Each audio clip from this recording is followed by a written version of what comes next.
My mom invited me to Christmas dinner after 5 years of dead silence. 5 years. No calls, no texts, nothing. Then a handwritten letter. I miss you. Come home. I drove 4 hours through the snow. I brought wine. I brought cookies. I was so happy I couldn't stop crying behind the wheel. When I pulled onto Maple Drive, every house was glowing. Except hers. Pitch black. Not a single light on. I knocked. The door opened to darkness. Then my mom's voice cut through. We just wanted to see if you'd still come running. My sister burst out laughing from the window upstairs. 6 neighbors stood in the yard, watching. Some were recording. My name is Charlotte Afton. I'm 33. And what I said next made every single one of them stop laughing. But to understand why, you need to know what happened 5 years before that night. I live in a 1-bedroom apartment on the 4th floor of a building with no elevator. The water pressure is terrible on Tuesdays, and the couple upstairs argues about sourdough starter at least twice a week. It's the best place I've ever lived. I'm a project manager at a commercial real estate firm. I handle acquisitions, foreclosures, property audits, the ugly paperwork side of houses nobody wants to think about. I'm not rich. I drive a 9-year-old Honda. But every bill that comes in gets paid on time, and every dollar in my savings account is mine. I've been doing this since I was 22, graduated college, got a job, paid my own rent. While I was still living back home in Jessup, I handed my mother a check every month. She never said thank you. She never said anything about it, actually. The money just disappeared into the house like it was owed. 5 years ago, my mother told me I was dead to her. She blocked my number. She told the neighbors I left because I was selfish, that I abandoned the family. Every Christmas since then, I ate dinner alone. Frozen lasagna the first year, Thai takeout the next. By year 3, I stopped pretending it was a holiday at all. I'd just sit on my couch with a blanket and watch whatever was on. I'm telling you this so you understand something. I wasn't sitting around waiting to be rescued. I wasn't broken. I was just a woman who learned to eat dinner alone without making it a tragedy. But I hadn't told you yet why my mother kicked me out. Why 5 years of silence started with one conversation at a kitchen table in a house that smelled like pine sol and resentment. I was 28, still living in Jessup, still handing my mother $600 a month toward the mortgage. I didn't mind. The house was old, the roof leaked in March, and I figured helping out was what family did. Then I got a job offer, a real one. A project coordinator position at a firm in the city, double my salary, benefits, a desk with my name on it. I came home that night buzzing, practically floating. I sat down at the kitchen table and told my mother.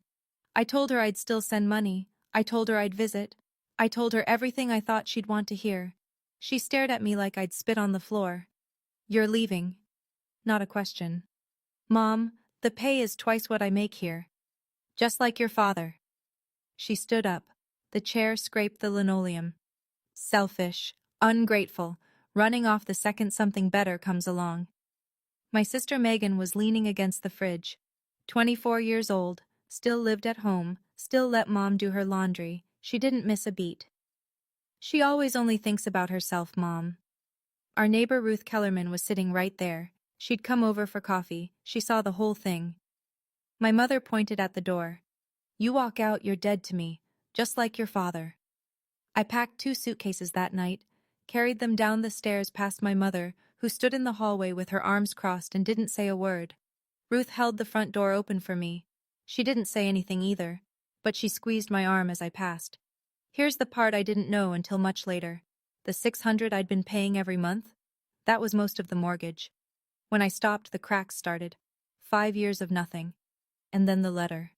It arrived on a Monday in early December, tucked between a utility bill and a coupon for oil changes. Cream-colored envelope. My mother's handwriting. That sharp, impatient cursive I'd recognize anywhere. Charlotte. This Christmas, I want the family together. I miss you. Mom. I read it 4 times. The handwriting was my mother's. But the kindness didn't sound like her at all. I sat with it for 2 days. Turned it over in my head while reviewing property files at work. Thought about it while heating up leftover soup. Considered calling, but her number was the one that blocked mine. Here's the thing, though. The letter wasn't the reason I decided to go back. 3 days before that envelope showed up, I was running a routine audit at the office. Foreclosure listings for the Tri-County area. Part of the job. Scanning addresses, checking status, flagging opportunities. My eyes went down the list the way they always did. Fast, mechanical. And then I stopped. 14 Maple Drive. Jessup. My mother's house. 4 months in default. Notice already filed. Auction scheduled in 30 days. I stared at the screen for a long time. Then I picked up the phone and called Ben Harlow. My best friend from college, real estate attorney, the kind of guy who answers on the first ring even when he's eating lunch. Ben, I need you to look into something for me. So when the letter arrived, I already knew the house was in trouble. And I already had a plan that had nothing to do with Christmas dinner. I decided to drive home. But not because my mother missed me. She didn't know it yet. Nobody did. But that letter from Megan's idea. And I wouldn't learn that part until later. Ben called me back the next morning. It's bad, Charlotte. 4 months behind. Bank's already sent the notice of default. Your mother hasn't responded to a single letter. She never opens mail she doesn't want to read. Well, she's going to want to read this one. Auction's set for December 18th. If nobody bids, the bank takes possession and lists it. I sat in my office chair, staring at the parking lot through my window. 14 Maple Drive, the house where I learned to ride a bike in the driveway, the upstairs bedroom where I studied until 2 in the morning, every night, for years. The kitchen table where I did homework with a calculator and a dictionary while my mother watched TV in the next room. Some stranger was going to own that. I want to be clear about something. I didn't do what I did next for my mother. I didn't do it for Megan. I did it because that house meant something to me. The walls, the stairs, the creak on the 5th step, those were mine. They belonged to the girl who grew up there. And I wasn't going to let them disappear because Diane Afton couldn't be bothered to open her mail. Ben, what would it take to buy it at auction? Silence on the line for 3 seconds. You're serious? Cash offer. Through an LLC. I already have one set up through the firm. What do I need? He walked me through it. The house was worth maybe 140 in that market. Foreclosure auctions in small towns don't draw crowds. With a cash bid at the right number, I could close in under 10 days. You know what this means, right? Ben said. You'd own the house your mother lives in. I know exactly what it means. The auction was on a Wednesday, December 18th. A conference room at the county courthouse, fluorescent lights, folding chairs. 4 properties on the block. Mine was third. 2 other bidders showed up for Maple Drive. A flipper from 2 counties over and a rental company. I outbid both of them. It wasn't dramatic. It was paperwork and a cashier's check, and Ben on the phone confirming the wire. 7 business days later, the deed was recorded at the county clerk's office. My LLC listed as the owner, me as the sole member. I held the certified copy in my hands in Ben's office and felt, I don't know, not triumph, something quieter, like catching something fragile right before it hits the ground. Here's the part that matters. I didn't buy the house to punish anyone. My plan was simple. Drive home for Christmas, sit down with my mother, explain the foreclosure, show her the deed, offer her a lease at fair market rent, below what any landlord in Jessup would charge, give her a way to stay. That was it. That was the whole plan. I even drafted a lease agreement on my laptop the night before the drive. Printed it out, slid it into a manila envelope. Fair terms, month to month. First and last, no deposit. I figured she'd argue, but she'd sign. Because the alternative was losing the house to someone who'd triple the rent and repaint the shutters gray. Before I left, I called Ben one more time. Can you bring a copy of the deed to the Pine Ridge Inn in Jessup? Just in case I need to show her proof. He said he would. I thanked him and hung up. I had no idea how much I was going to need that proof. December 24th. I packed the car at noon. Wine, a good bottle, the kind you bring when you're trying. A bakery box of almond cookies from the Italian place near my apartment. And the manila envelope, tucked into the side pocket of my coat. 4 hours on the highway. The exits got smaller. The trees got thicker. The billboards went from insurance ads to church signs. I know that road the way you know the drive to a place that raised you. every curve memorized, every landmark a timestamp. Somewhere around hour 3, I pulled up an old voicemail, the one I'd saved from 5 years ago. My mother's voice, sharp and final. "Don't call back. Don't come back. We're done." I'd kept it. I don't know why. Maybe because part of me needed proof that I didn't imagine it, that the silence wasn't something I chose. I put the phone down and kept driving. Was I being stupid? Maybe. Driving 4 hours on Christmas Eve with cookies and wine and a lease agreement for a woman who told me I was dead to her. But I had a purpose. I wasn't going back to beg. I was going back because the house needed saving, and I was the only one who could do it. I hit Jessup just after 6. The town looked the same. Gas station, dollar store, the diner where Megan and I used to split a milkshake when we were kids. Main Street was strung with white lights. I turned onto Maple Drive. Every house was lit up, porches glowing, candles in windows, wreaths on doors. December in a small town, the way it's supposed to look. Except 14 Maple Drive. Dark. Every window black. Not a single light on. I parked at the curb, and I heard laughter.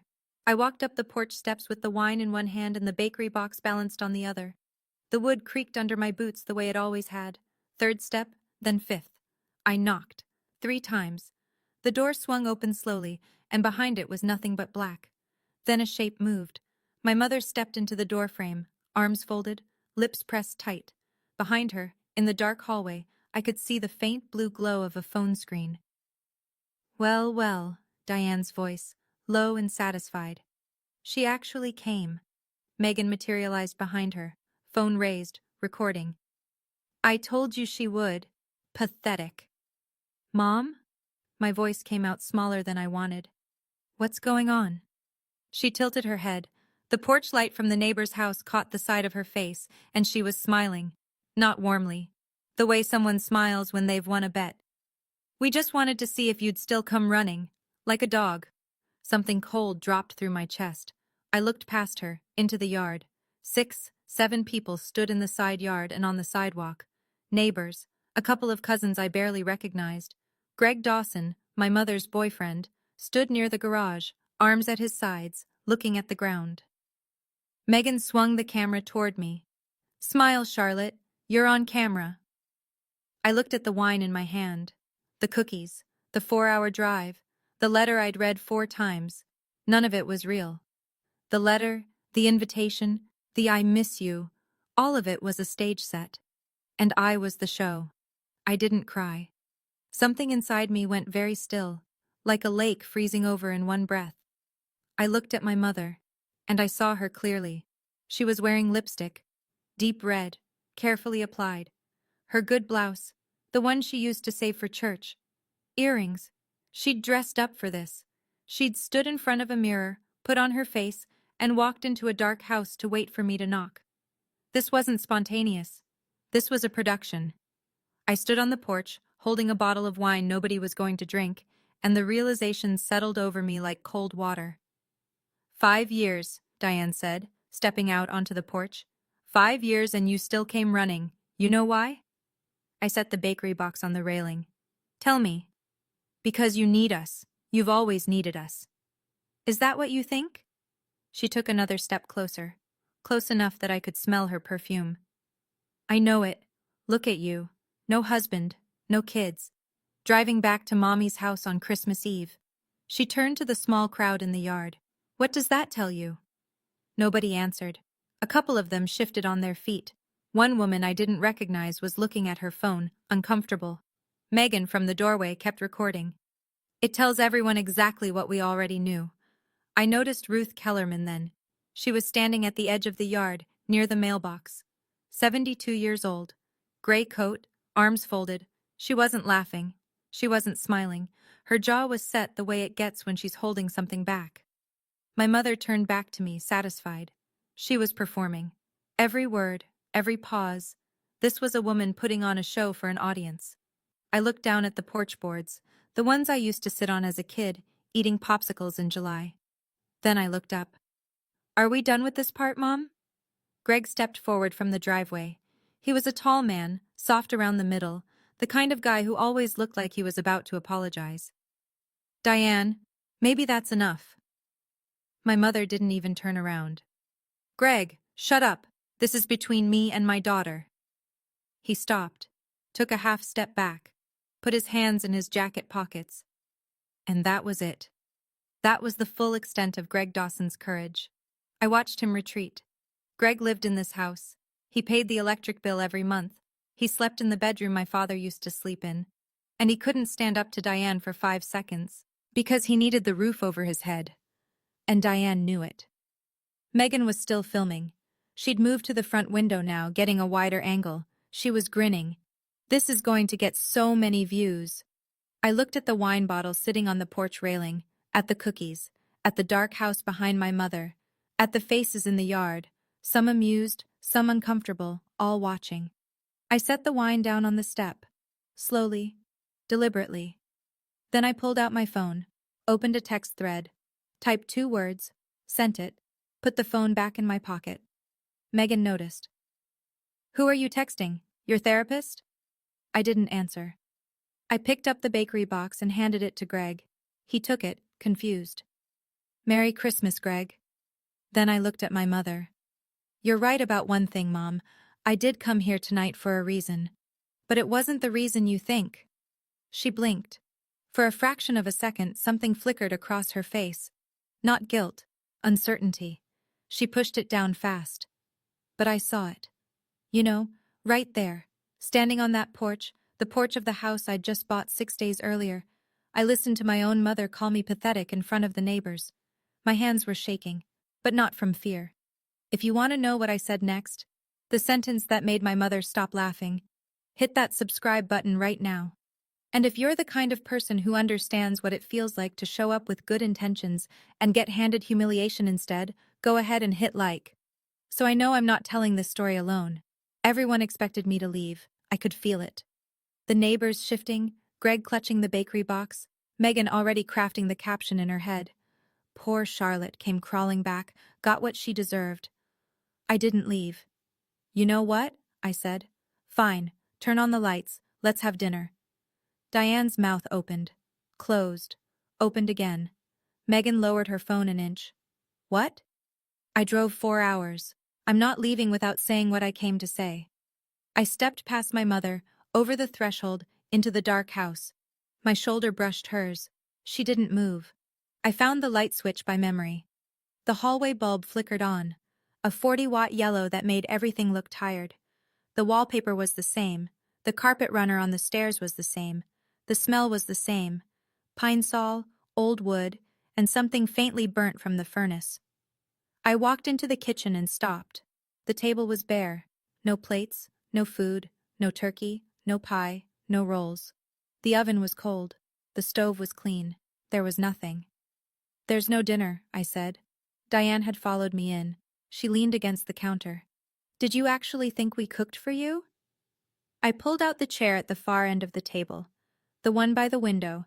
The one I'd sat in every night for 12 years, doing homework with a calculator and a highlighter, and the sound of the TV bleeding through the wall.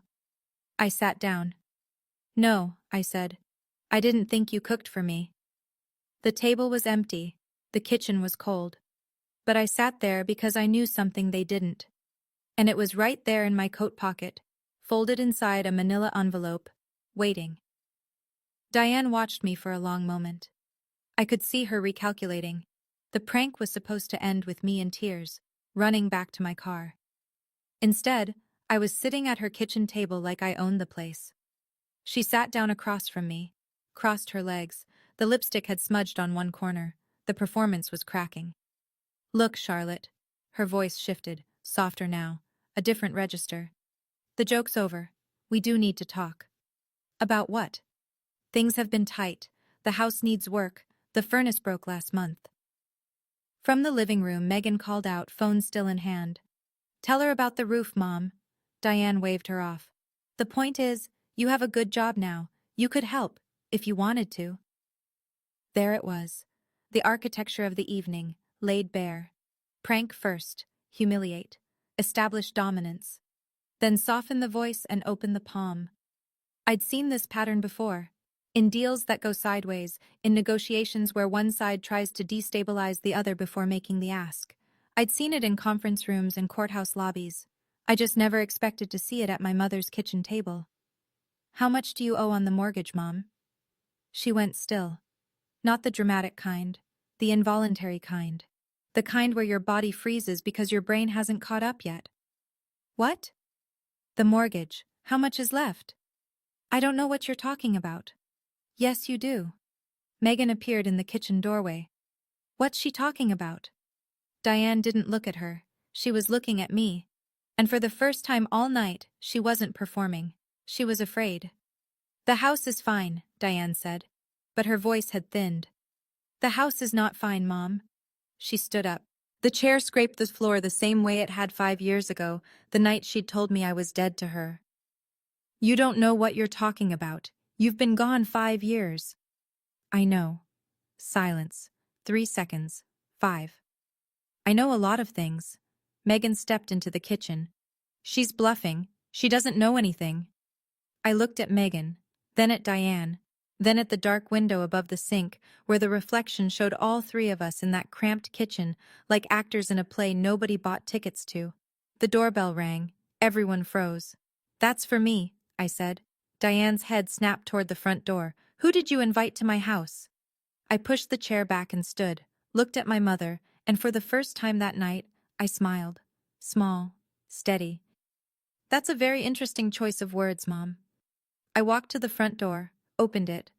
Ben Harlow stood on the porch, leather briefcase in one hand, collar turned up against the cold, snow dusting his shoulders. He looked past me into the hallway, took in the scene, the coat rack, the wallpaper, the cluster of confused faces, and nodded once. "Merry Christmas, Charlotte. I brought the paperwork." Behind me, I heard Diane's voice, strained and sharp. "Who the hell is that?" I stepped aside to let Ben in. "Mom, this is Ben. He's a real estate attorney." The kitchen went quiet. The kind of quiet that has weight to it. The kind that presses down on everyone in the room at once. Diane said, "A what?" Diane came out of the kitchen, arms folded. She looked Ben up and down. Briefcase, button down, clean shoes. Her lip curled. "Oh, you brought a man." She looked at the neighbors still lingering by the porch. "She brought a man to impress us." Megan leaned against the hallway wall, phone aimed at Ben. "Probably a boyfriend she hired." Ben didn't flinch. He stepped inside, nodded politely at Diane, at Megan, at Greg, who was still clutching the bakery box by the stairs. Then he walked to the kitchen table and set the briefcase down. Calm. Practiced. The way he'd done it in 100 closings. "He's not a boyfriend," I said. "He's a real estate attorney." Diane's smile vanished. The neighbors had started drifting closer. 2 of them were on the porch now, looking through the open front door. Ruth Kellerman stood at the threshold, watching. Greg set the bakery box down on the hall table. He was staring at the briefcase, then at me, then at Diane. I could see him doing the math, slow but getting there. "What is this, Charlotte?" Diane's voice had dropped half an octave. "Sit down, Mom." "Don't tell me to sit down in my own—" "Sit down. You wanted to talk about the house, so let's talk about the house." Something shifted in the room. It was small, just a breath of air changing direction. But I felt it. Diane felt it too. Her chin dropped a fraction of an inch. Her shoulders pulled back. She walked to the table. She sat. For the first time in my life, my mother did what I asked her to do. Ben opened the briefcase and pulled out a folder. "I'll try to keep this brief," he said. "Mom." I kept my voice level, measured. The way I talked in client meetings when the numbers were bad and the client didn't want to hear them. "You haven't paid the mortgage in 4 months. The bank sent 3 notices. You threw them away. That is none of your business." It became my business when the house showed up in a foreclosure listing. At my office. The whisper started in the hallway. One of the neighbors, I think it was Linda from across the street, turned to the woman beside her and said something I couldn't hear. Ruth stepped fully into the kitchen now. She stood by the door, arms at her sides, listening. Megan lowered her phone. "You're lying. Mom said the house was paid off." I looked at my sister, then at my mother. Mom told you the house was paid off? Diane said nothing. Is that what you told her, Mom? Diane's jaw tightened. Her hands were flat on the table, pressing down like she was trying to keep it from floating away. From the hallway, Greg spoke. His voice was thin. Diane, is this true? She turned on him so fast the chair squeaked. Greg, shut up. But you said... I said shut up. The room flinched. All of it. The neighbors in the hall, Ruth by the door, Greg in the corner. Even Megan took a small step back. Diane had been lying to everyone. Not just about the prank, about the house, about the mortgage, about everything. Greg thought the house was paid off. Megan thought the house was paid off. The neighbors probably did too. I watched my mother's face and I thought, this is what happens when a wall comes down. It doesn't crumble slowly, it just drops. Diane stood. She pointed at me across the table. Her hand was shaking, but her voice came out hard. You come into my house and humiliate me? In front of everyone? I haven't humiliated anyone, Mom. I'm stating facts. You're just like your father. Always had to be right. Always had to win. She turned to the neighbors crowding the hallway. Her voice shifted again, higher, thinner, the tremor calculated. You see this? This is why I cut her off. She's cruel. She's always been cruel. A few of them looked at each other, uncomfortable. One couple took a step toward the front door. Then Ruth spoke. Diane. Ruth's voice was low and steady, the voice of a woman who'd lived in the same house for 46 years and had earned the right to say what she thought. I was there the night you kicked her out. She wasn't cruel. She was 28 and carrying 2 suitcases. The kitchen went dead silent. Diane's mouth opened. Nothing came out. Megan looked at Ruth. What are you talking about? Ruth turned to Megan. Your mother threw Charlotte's clothes on the front lawn. In December. I watched from my kitchen window. Your mother told everyone Charlotte left by choice. She didn't. Diane found her voice. Ruth, this doesn't concern you. It concerns me because I've listened to you tell that story wrong for 5 years, and I'm standing in a room full of people who deserve to hear it right. Nobody moved. The furnace kicked on somewhere below us, a low rumble through the floor. Megan's phone was still recording. She'd forgotten she was holding it. The screen faced the ceiling. Diane looked at Ruth the way you look at someone who's just pulled a chair out from under you. Megan turned on me. Her eyes were wet. Not from sadness, from the raw, shaking kind of anger that comes when the story you've been telling yourself starts to crack. So what? Her voice came out ragged. So Mom has money problems. That doesn't give you the right to come here and... Megan, I said it gently. Did you come up with the prank? She stopped mid-sentence. Her mouth stayed open for a beat. The letter, I continued. The handwriting was Mom's, but the idea, the invite? You texted the neighbors. You set up the camera angles. You planned the dark house. It was a joke. A joke, on Christmas Eve, after 5 years. You wanted to see if I'd still come running. Your word. She gripped the phone with both hands. You don't get to come back and act like you're better than us. I don't think I'm better than anyone, Megan. Then why are you doing this? I stood, walked to the table where Ben's briefcase sat open. I placed my hand on the folder inside. Let me tell you something funny, Megan. Actually funny. Everyone in the room was looking at me now. Diane at the table, knuckles white. Megan in the doorway, phone forgotten at her side. Greg against the wall, face gray. Ruth, arms folded, waiting. The neighbors crowded behind her, craning to see. Ben caught my eye, a small nod. I opened the folder. Inside was a single document, county seal in the corner. Legal description of the property at 14 Maple Drive, Jessup, recorded and stamped by the clerk's office. A deed of title, with my name on it. I laid it on the kitchen table face up and slid it toward my mother. The bank auctioned this house 6 days ago, I said. My voice was even. Quiet, even. The same tone I use when I'm closing a deal, and the numbers speak louder than anything I could say. Foreclosure sale, open to the public, and I bought it. Nobody breathed. This house, 14 Maple Drive, belongs to me. My name is on the deed, recorded at the county clerk's office 3 days ago. Ben stepped forward. The sale was conducted through proper foreclosure proceedings. The deed has been recorded. Charlotte is the legal owner of this property. Diane looked down at the paper on the table. I watched her eyes move across it. The county seal, the legal description, the recording stamp, my LLC name. Her hands came up from the table and hovered over the document like she was afraid to touch it. "This is fake," she whispered. "It's a certified copy. You can verify it with the county clerk on Monday." Megan lunged for the paper. She snatched it up, held it under the kitchen light, turned it over.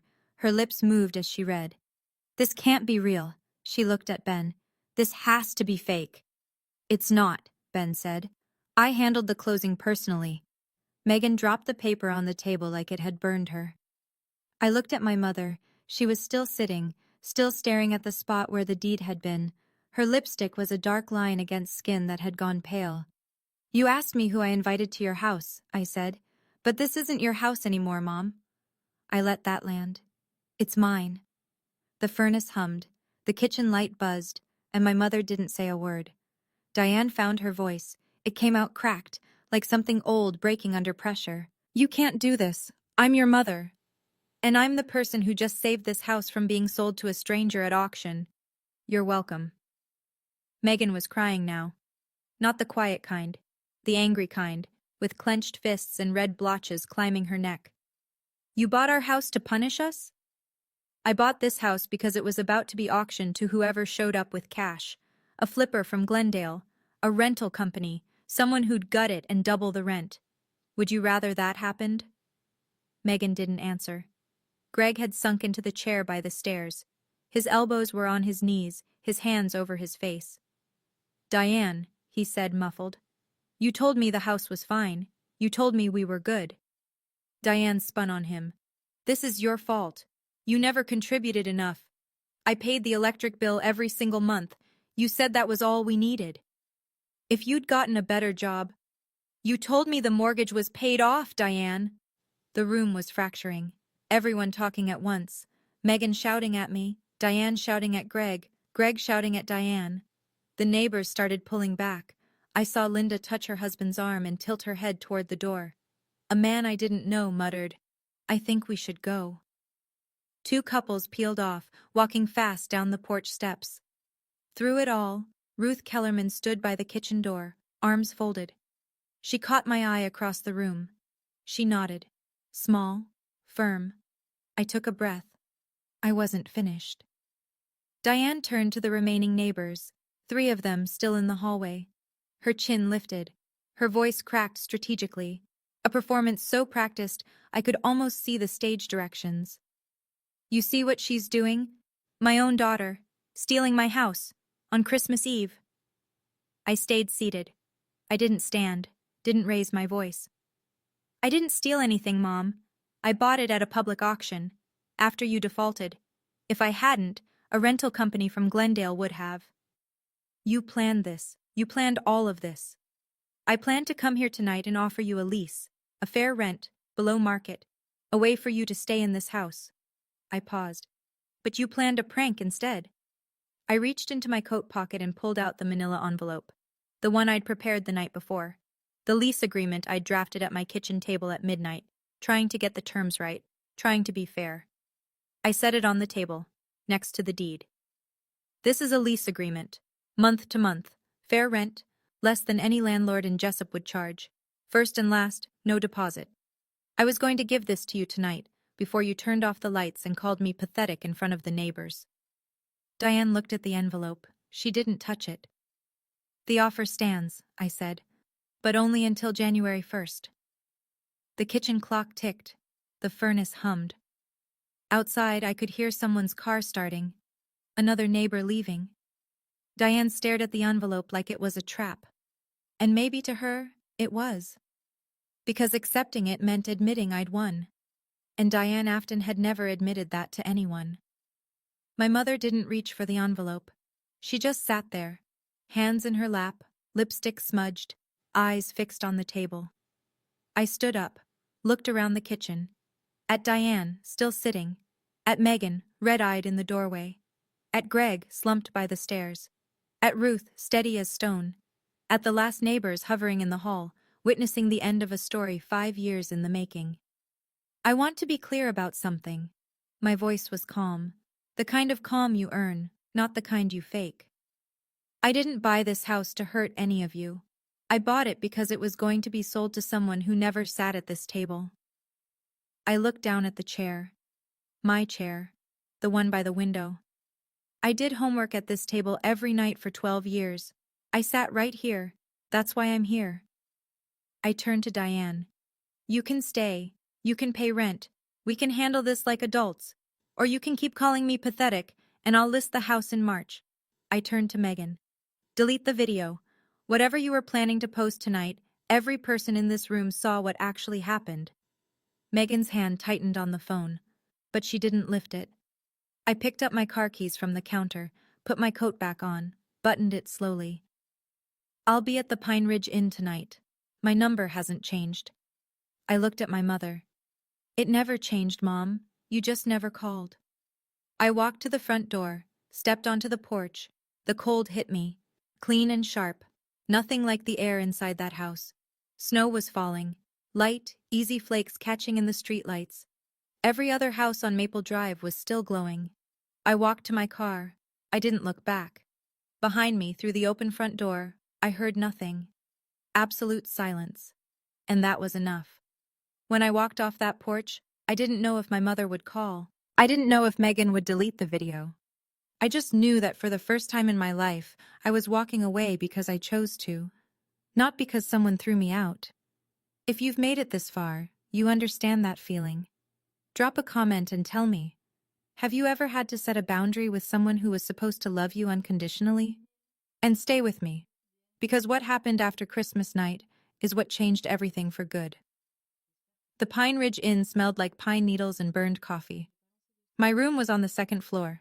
Floral wallpaper, a radiator that clanked every 20 minutes, a window that looked out over the parking lot, and beyond that, the edge of Jessup's Main Street. Christmas morning. Quiet. The quietest Christmas I'd had in 5 years, which was saying something, because all my Christmases had been quiet. Ben showed up at 9 with 2 coffees from the gas station. He sat across from me in the lobby, which was empty except for a fake tree with blinking lights and a front desk clerk reading a paperback. "How are you doing?" he asked. "I'm fine." That's not an answer. It's the one I've got. My phone buzzed on the table between us. I looked down. Greg. A text, sent at 7:30 that morning. "I didn't know about the mortgage. I'm sorry about last night. I've started packing.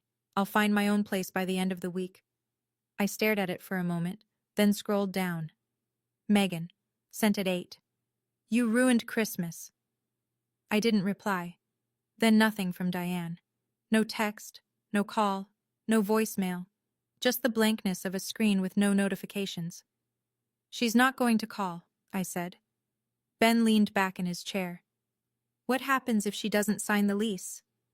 I sipped the gas station coffee. It was terrible, thin and bitter and exactly what I needed. Then I list the house, and she finds out what a stranger's eviction notice looks like. "You'd do that?" "I gave her a fair deal, Ben. Below market, no deposit. All she has to do is sign." He nodded. Didn't push it. Outside, the snow had stopped. Main Street was empty. Christmas in a small town. December 28th. I was back in the city, sitting at my desk, reviewing a file on a strip mall in Westbrook, when my phone rang. Unknown number. But I knew the area code. "Charlotte?" My mother's voice. Clipped. Cold. No tremor this time. "Mom, you need to give this house back. It's my house. I raised you in it. You raised me and kicked me out of it, and then you stopped paying for it. I'm going to get a lawyer. That's your right. But the sale went through the county, recorded and final. Ben can send you the full documentation if you'd like." "You think you're so smart." Her breathing got louder. "You think because you have some fancy job and some piece of paper? The lease offer expires January 1st, Mom. I'd suggest you read it."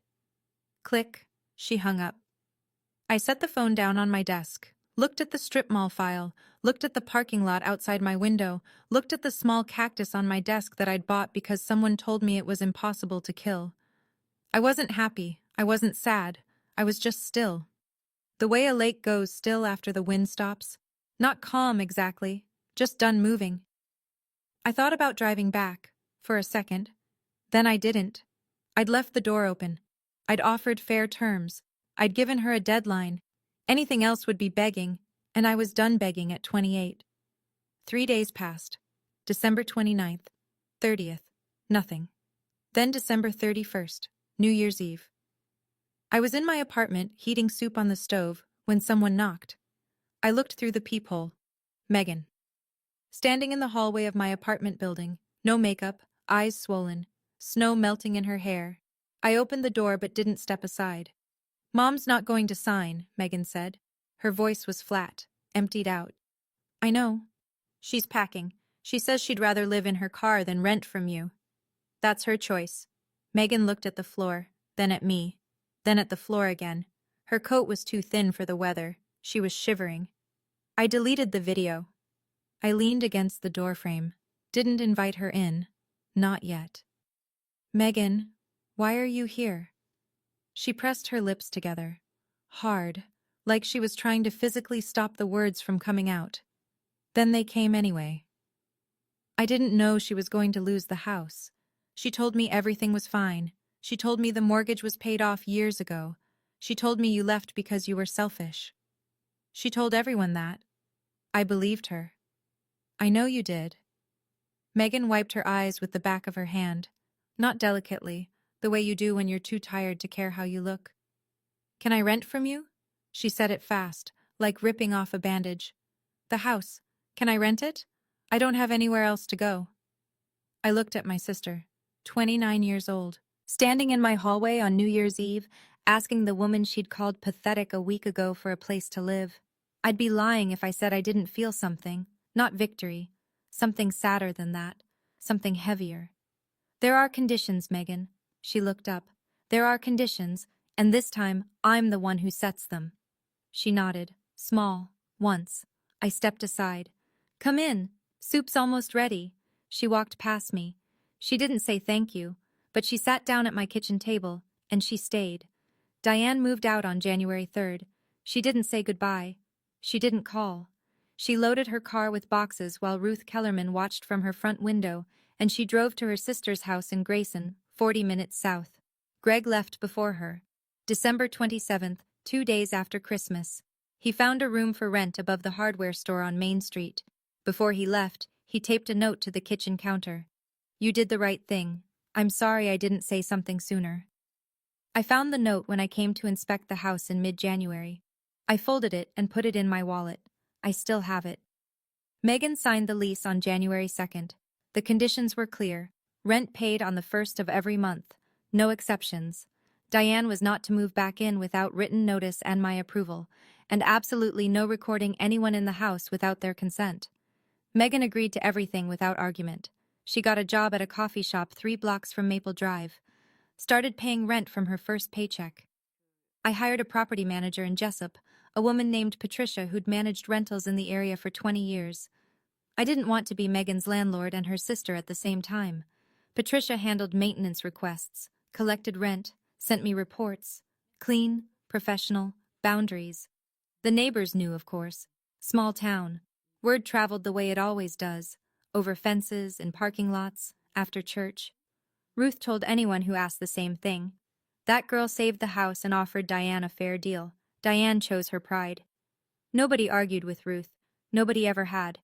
By the end of January, the story had settled into Jessup's collective memory the way all stories do in small towns.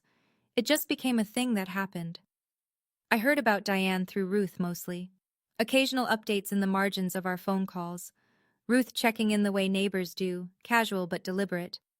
Diane was telling her sister's neighbors that I'd stolen the house, that I'd tricked her, that I'd used some kind of legal loophole to take what was rightfully hers. But Diane's sister had already heard from Ruth, and from Linda across the street, and from the couple who'd been standing in the yard that night and seen the whole thing. The story Diane had built, the one where Charlotte was the selfish daughter who abandoned her family, didn't hold anymore. It had worked for 5 years because nobody was around to contradict it. But now there were witnesses, a dozen of them. People who'd stood in the cold on Christmas Eve and watched Diane call her daughter pathetic in a dark house. Diane stopped going to her sister's church, stopped showing up to the Tuesday quilting circle, stopped answering calls from women she'd known for 30 years. I don't think anyone punished her. That's not how it works in small towns. People just stopped believing her. And for someone like Diane, someone whose power came from controlling the narrative, that was worse than punishment. Part of me ached for her. A small part. The part that remembered her teaching me to tie my shoes on the front porch. The part that remembered her voice reading me to sleep when I was 4. But that part didn't run things anymore. I didn't call her. I didn't block her either. The door was open. It had always been open. She just had to walk through it without her pride leading the way. I didn't hold my breath. March. 3 months since Christmas. Megan paid rent on time every single month. Patricia confirmed it without me having to ask. First of the month, check in the mailbox, no issues. She was working at the coffee shop 5 days a week. Opened at 6, made lattes for commuters and old men who sat in the corner booth and read the paper. It wasn't glamorous, but it was hers. We talked on the phone every 2 weeks, short calls, 10 minutes, maybe 15. The conversations were polite, careful, like two people learning to walk across ice and testing each step before putting their weight down. "I'm sorry about the prank," she said one night in February. Just like that, in the middle of a conversation about whether the kitchen faucet was dripping. I waited. It was my idea. The whole thing. The letter, the dark house, the cameras. I told Mom it would be funny. She paused. I was jealous. You left and built a life. I stayed and didn't. I know, I said.